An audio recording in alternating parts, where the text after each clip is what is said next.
평안하셨습니까? 예배를 지나 삶으로 우리 신앙이 나아가기를 소망하며 오늘도 인사드립니다. 오늘 우리가 함께 살펴볼 말씀은 창세기 44장입니다.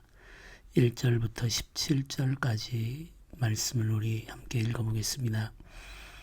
요셉이 그의 집 청지기에게 명하여 이르되 양식을 각자의 자루에 운반할 수 있을 만큼 채우고 각자의 돈을 그 자루에 넣고 또 내 잔 곧 은잔을 그 청년의 자루아귀에 넣고 그 양식 값 돈도 함께 넣으라 하매 그가 요셉의 명령대로 하고 아침이 밝을 때에 사람들과 그들의 나귀들을 보내니라. 그들이 성읍에서 나가 멀리 가기 전에 요셉이 청지기에게 이르되 일어나 그 사람들의 뒤를 따라가서 그들에게 이르기를 너희가 어찌하여 서늘락으로 갚느냐? 이것은 내 주인이 가지고 마시며 늘 점치는 데 쓰는 것이 아니냐? 너희가 이같이 아니하카도다 하라. 청지기가 그들에게 따라가서 그대로 말하니 그들이 그에게 대답하되 내 주여 어찌 이렇게 말씀하시나이까? 당신의 종들이 이런 일은 결탄코 아니하나이다. 우리 자루에 있던 돈도 우리가 가나안 땅에서부터 당신에게로 가져왔거늘 우리가 어찌 당신의 주인의 집에서 은금을 도둑질하리까? 당신의 종들 중 누구에게서 발견되든지 그는 죽을 것이요 우리는 내 주의 종들이 되리이다. 그가 이르되 그러면 너희의 말과 같이 하리라. 그것이 누구에게서든지 발견되면 그는 내게 종이 될 것이요 너희는 죄가 없으리라. 그들이 각각 급히 자루를 땅에 내려놓고 자루를 갖기 푸니 그가 나이 많은 자에게서부터 시작하여 나이 적은 자에게까지 조사하매 그 잔이 베냐민의 자루에서 발견된지라. 그들이 옷을 찢고 각기 짐을 나귀에 싣고 성으로 돌아가니라. 유다와 그의 형제들이 요셉의 집에 이르니 요셉이 아직 그곳에 있는지라. 그의 앞에서 땅에 엎드리니 요셉이 그들에게 이르되 너희가 어찌하여 이런 일을 행하였느냐? 나 같은 사람이 점을 잘 치는 줄을 너희가 알지 못하였느냐? 유다가 말하되 우리가 내 주께 무슨 말을 하오리까? 무슨 설명을 하오리까? 우리가 어떻게 우리의 정직함을 나타내리까? 하나님이 종들의 죄악을 찾아내셨으니 우리와 이 잔이 발견된 자가 다 내 주의 노예가 되겠나이다. 요셉이 이르되 내가 결코 그리하지 아니하리라. 잔이 그 손에서 발견된 자만 내 종이 되고 너희는 평안히 너희 아버지께로 도로 올라갈 것이니라. 아멘. 요셉이 일을 꾸미죠. 우리는 이런 일을 꾸민다 이렇게 표현할 수가 있겠습니다. 네, 요셉은 명철과 지혜가 탁월한 사람이죠. 하나님의 영이 그 속에 있는 자이고 또 선한 마음과 뜻을 가지고 있는 사람입니다. 네, 요셉이 꾸미는 이 일의 목적은 선하다고 우리가 할 수가 있겠죠. 요셉이 그 형제들과의 관계를 완전히 회복하기 위해서 마지막 아주 중요한 시험을 하고 있는 것으로 우리가 이해할 수가 있겠습니다. 이런 일이 필요할까 하는 생각을 우리가 해볼 수 있겠죠. 네, 과거에 이들이 가지고 있는 상처를 생각하면 요셉의 형제들의 변화 혹은 성장의 과정을 점검하는 것은 요셉의 입장에서 필수적인 일이었다고 할 수가 있겠습니다. 형제들과 함께 평화로운 삶을 살아가기 위해서 반드시 짚고 넘어가고 가야 할 일이 있는 거죠. 과거의 죄가 해결될 필요가 있는 겁니다. 그냥 덮어두고 갈 수는 없는 거죠. 내 과거의 죄를 해결하기 위해서 요셉이 이런 일을 계획한 거죠. 요셉은 청지기에게 명하여서 한 가지 일을 지시합니다. 베냐민의 자루에 은잔을 넣어두는 거죠. 몰래 넣어두는 겁니다. 곡식을 넣을 때 함께 넣었겠죠. 곡식을 자루에 채우게 되는데 이들이 운반할 수 있을 만큼 채웠다. 이렇게 말합니다. 최대한 많이 채워 넣어 주었다는 거죠.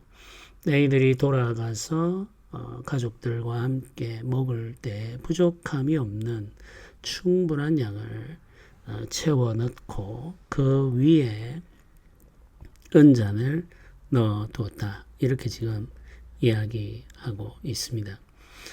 그렇게 지시하고는 형제들을 떠나보냅니다. 떠나보낸 후에 청지기를 따라가게 만들죠. 청지기가 추격하여서 이 형제들, 요셉의 형제들을 다시 만나게 되죠. 이 장면을 보면은 야곱이 라반의 집을 떠나올 때의 장면을 우리가 떠올리게 됩니다. 야곱이 급히 라반의 집을 떠나왔죠. 라반이 그 소식을 뒤늦게 듣고는 추격하여 갑니다. 이때 야곱의 사랑하는 아내 라헬이 아버지의 드라빔을 훔쳐오지 않았습니까? 라반은 그 드라빔을 찾기 위해서 야곱의 장막을 뒤지게 됩니다.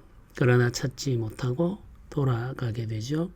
그때의 장면과 겹치는 장면이라고 할 수가 있겠습니다. 이번에는 추격하는 자는 요셉이고 추격을 당하는 자는 요셉의 형제들이죠. 청지기가 요셉의 형제들을 추격하여 가서 그들을 만납니다. 주인이 지시하는 대로 말을 전하며 그들의 자루를 수색하죠. 이미 어디에 은잔이 들어있는지 알고 있죠. 그럼에도 불구하고 태연하게 모르는 척하며 형제들의 짐을 수색하고 있습니다. 수색할 때 나이 많은 자에게로부터 시작했다. 이렇게 성경이 알려주고 있습니다. 나이 많은 자에게로부터 시작해서 하나하나 자루를 풀어보죠. 마지막 순간까지 은자는 나타나지 않았습니다. 어쩌면 형제들은 안도했겠죠.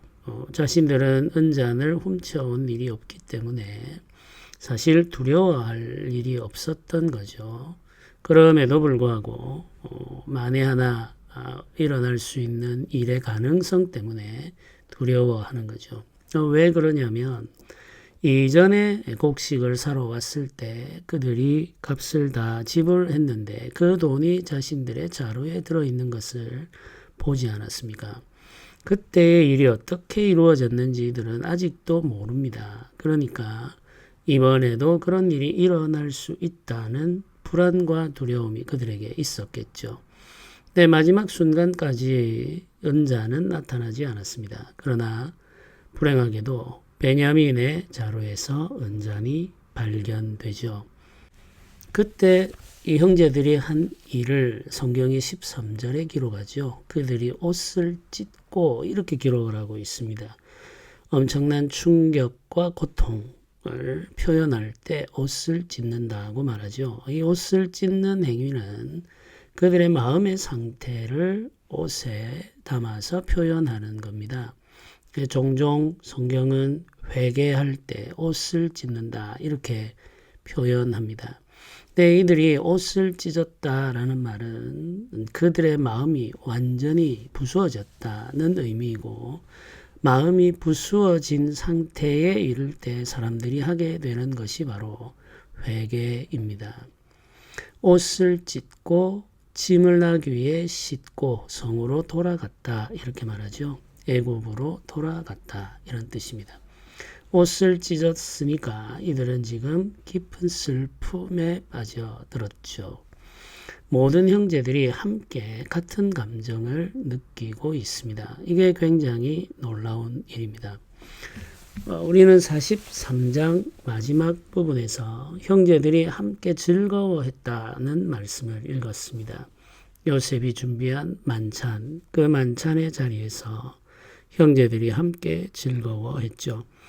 함께 즐거워하는 그 경험, 요셉의 형제들이 어쩌면 처음 경험하는 감정이죠. 이들은 함께 즐거워해 본 경험이 없습니다. 그랬기 때문에 형들이 동생을 죽이려고 계획할 수 있었던 거죠. 이들의 관계에 가득 차 있었던 것은 상처와 갈등, 반목, 시기 이런 것들이죠. 이런 것들로 가득 차 있던 세월이 있었는데 이들이 함께 즐거워하는 경험을 했습니다. 굉장히 놀라운 경험이죠. 그런데 44장에는 이들이 함께 슬퍼하는 장면을 목격하게 됩니다. 베냐민의 자루에서 은잔이 발견되자 그들은 다 같이 옷을 찢었습니다. 마음이 함께 찢어진 거죠. 그리고는 함께 돌아옵니다. 이 함께 돌아온, 애굽으로 같이 돌아온 이 모습도 놀랍죠. 과거의 이 형제들의 모습을 생각하면 있을 수 없는 일입니다. 동생을 팔아버린 형제들 아닙니까? 이 베냐민은 사실 가장 시기를 받는 형제 중에 하나였습니다. 요셉과 베냐민, 라헬의 두 자녀이죠. 이 두 자녀는 야곱의 특별한 사랑을 받았기 때문에 형제들로부터는 특별히 미움을 받을 수밖에 없었죠. 베냐민이 은잔을 훔친 도둑으로 지목되었을 때 형들은 모른 척하고 집으로 돌아가면 됩니다. 가나안으로 돌아가면 되죠. 과거와 같았다면 그랬겠죠. 베냐민을 내버려 두고 종으로 잡혀가도록 내버려 두고 나머지 형제들은 가나안으로 돌아가면 됩니다. 물론 아버지 야곱과의 약속이 있었지만은 그런 약속은 무시할 수가 있죠. 아버지를 소중하게 여겼다면 동생 요셉을 죽이려 하거나 혹은 노예로 파는 일은 하지 않았겠죠. 사실 이 형제들에게 아버지의 상태라고 하는 것은 중요한 고려 대상이 아닌 거죠. 그런데 44장에 이르러서 이들의 모습이 많이 다릅니다. 요셉을 팔 때와는 다르죠. 베냐민이 애굽으로 잡혀갈 상황입니다. 그런데 형제들이 베냐민을 혼자 보내지 않고 함께 내려갑니다. 옷이 찢어진 상태로 가는 거죠. 베냐민이 죄인으로 잡혔으니까 베냐민은 죄인의 모습을 하고 애굽으로 끌려가는 거죠. 노예로 끌려가던 요셉의 모습과 비슷하다고 할 수가 있겠습니다. 그때 이 형제들은 자신들의 옷을 찢고 그 뒤를 따라가고 있습니다. 청지기는 이 요셉의 청지기는 베냐민만 데리고 가겠다고 이미 선언했습니다. 나머지는 자유롭게 돌아가면 된다고 말했죠. 그러나 형제들은 베냐민 혼자만 버려둘 수 없어서 함께 따라오게 되죠. 이 장면 속에서 우리는 변화된 형제들의 모습을 볼 수가 있죠. 놀라운 변화가 일어난 것을 우리가 확인할 수 있습니다. 이들이 이제 요셉 앞에 다시 돌아왔을 때 유다가 요셉에게 말을 합니다. 요셉과 유다의 대화가 성경에 기록되어 있죠. 너희가 어찌하여 이런 일을 행하였느냐? 나 같은 사람이 점을 잘 치는 줄을 너희가 알지 못하였느냐? 이렇게 요셉이 따져 묻습니다. 자, 유다가 이렇게 말하죠. 우리가 내 주께 무슨 말을 하오리까? 무슨 설명을 하오리까? 우리가 어떻게 우리의 정직함을 나타내리까? 하나님이 종들의 죄악을 찾아내셨으니 우리와 이 잔이 발견된 자가 다 내 주의 노예가 되겠나이다. 이렇게 말을 합니다. 유다의 말이 놀랍죠. 이 잔이 발견된 자뿐만 아니라 우리도 함께 주의 노예가 되겠습니다. 이렇게 말을 하고 있습니다. 그런데 이 말을 할 때에 유다가 하는 말이 이렇죠. 하나님이 종들의 죄악을 찾아내셨으니 이렇게 말합니다. 하나님이 종들의 죄악을 찾아내셨으니 그 앞에는 우리가 어떻게 우리의 정직함을 나타내리까 이렇게 말하죠. 그러니까 유다는 베냐민이 은잔을 훔치지 않았다는 사실을 알고 있다는 이야기죠. 우리의 정직함을 나타내고 싶지만 방법이 없습니다. 이런 말입니다. 자루에서 은잔이 발견되었기 때문이죠. 누가 그것을 넣었는지는 모르지만 베냐민의 자루에서 은잔이 발견되었으니 우리의 정직함을 나타낼 방법은 없다는 거죠. 그렇게 말하고 난 이후에 하나님이 종들의 죄악을 찾아내셨으니 이렇게 말합니다. 하나님이 종들의 죄악을 찾아내셨다라고 말할 때 이 종들의 죄악은 무엇이냐? 은잔을 훔쳐간 것을 가리킬 수도 있고 그보다 더 중요한 것은 과거에 이들이 요셉을 팔았던 그 죄악을 말하는 거죠. 과거의 그 죄악을 하나님께서 찾아내셔서 지금 우리를 노예로 이집트 사람들에게 넘기려고 하시는군요. 이렇게 지금 말하고 있는 겁니다. 자신들이 동생을 팔아버린 그 죄에 대한 벌을 받고 있다는 사실을 인정하고 말하고 있는 거죠. 이것이 회개라고 할 수가 있겠습니다. 유다가 형제들을 대표해서 요셉에게 과거의 죄악을 인정하며 말하고 있습니다. 그리고 그 죄에 대한 값을 이제야 비로소 지불하게 되었다라는 사실을 한탄하듯이 고백하고 있는 거죠. 유다의 말을 듣고 요셉은 마음에 많은 위로와 안도를 느꼈을 겁니다. 형들이 많이 달라졌구나. 베냐민에 대해서 이런 말을 하는 것을 보니까 나를 팔 때와는 많이 다르구나 라는 생각을 하게 되었겠죠. 그럼에도 불구하고 요셉은 한 번 더 형들을 시험합니다. 내가 결코 그리하지 아니하리라. 잔이 그 손에서 발견된 자만 내 종이 되고 너희는 평안히 너희 아버지께로 올라갈 것이니라. 이렇게 말합니다. 그럴 필요 없다는 거죠. 베냐민만 잡으면 된다는 겁니다. 범죄한 자만 벌한다는 거죠. 나머지는 다 집으로 가라. 이렇게 선언합니다. 이때 형들이 어떻게 반응하는지 보겠다는 거죠. 이것이 요셉의 시험입니다. 끝없이 시험이 이어지죠.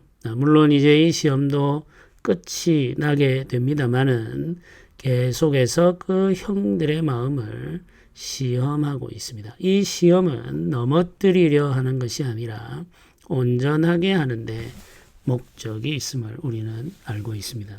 하나님께서 우리에게 하시는 시험도 이런 시험들인 거죠. 우리가 공동체를 이루어 살아갑니다. 교회를 공동체, 신앙 공동체라고 말하죠. 신앙으로 이루어져 있는 공동체입니다. 예수 그리스도를 믿는 믿음으로 이루어진 예배 공동체이기도 하고 사역 공동체이기도 하고 교육 공동체이기도 하고 돌봄 공동체이기도 하죠. 이 공동체라고 하는 이 말 속에 이제 이런 것들이 다 들어 있습니다.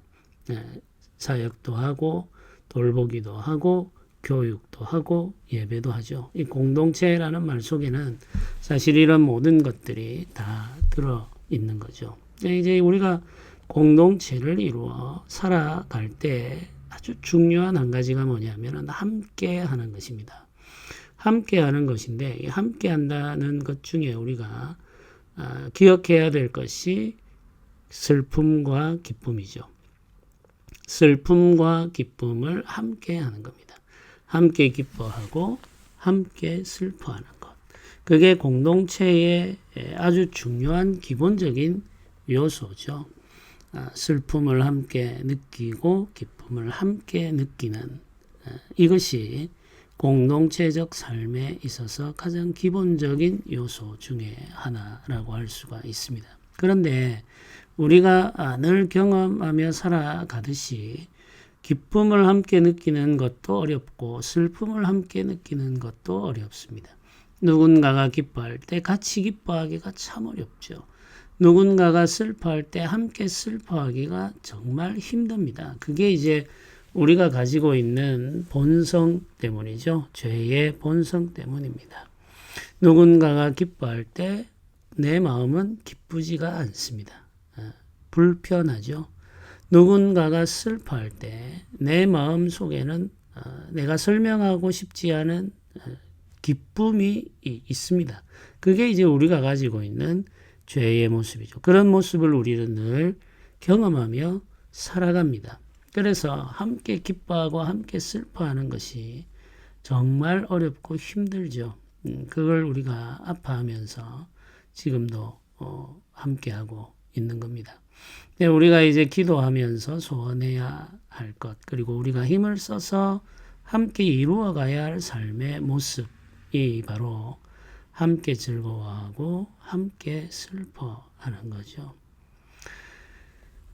성도들의 삶을 살펴보면 기쁜 일이 있는 사람도 있고 슬픈 일이 있는 사람도 있습니다. 동시에 그것을 경험하기도 하죠. 우리가 한 장소에서 어떤 사람은 기쁘고 어떤 사람은 슬픕니다. 그 두 가지 감정이 함께 교차하는 순간들도 너무나도 많죠. 그럴 때 우리는 어떻게 해야 될 것인가가 굉장히 중요하죠. 나는 지금 기쁜 일을 경험하고 있습니다. 그런데 누군가는 슬픈 일을 경험하고 있습니다. 그럴 때 나는 기뻐해야 할까, 슬퍼해야 할까를 굉장히 조심스럽게 선택하게 되죠.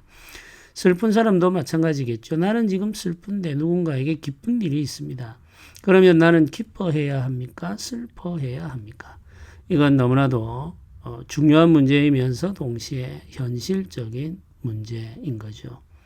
기쁜 일이 있을 때 기쁨을 느끼는 것은 자연스러운 일입니다. 죄가 아니죠. 그런데 누군가가 지금 슬픈 일을 경험하고 슬픈 감정을 경험하고 있다는 사실을 알 때 우리는 그 기쁨을 표현하는 데 있어서 절제할 수가 있는 거죠. 내가 지금 슬픕니다. 그런데 누군가가 기쁩니다. 그러면 그의 기쁨이 충만하게 느껴지도록 하기 위해서 나의 슬픔을 절제할 수가 있는 겁니다. 이게 이제 우리가 훈련해야 할 삶의 지점이 되겠죠. 내가 지금 기쁜 일이 있는데 누군가가 슬픕니다. 그럴 때 우리가 이렇게 요구할 수는 없죠. 내 기쁨에 당신이 동참해야 합니다. 이렇게 말을 할 수는 없죠. 반대도 마찬가지입니다. 내가 슬픈데 누군가가 기쁩니다. 당신은 왜 나 슬픔을 몰라줍니까? 이렇게 말을 해서도 안 됩니다.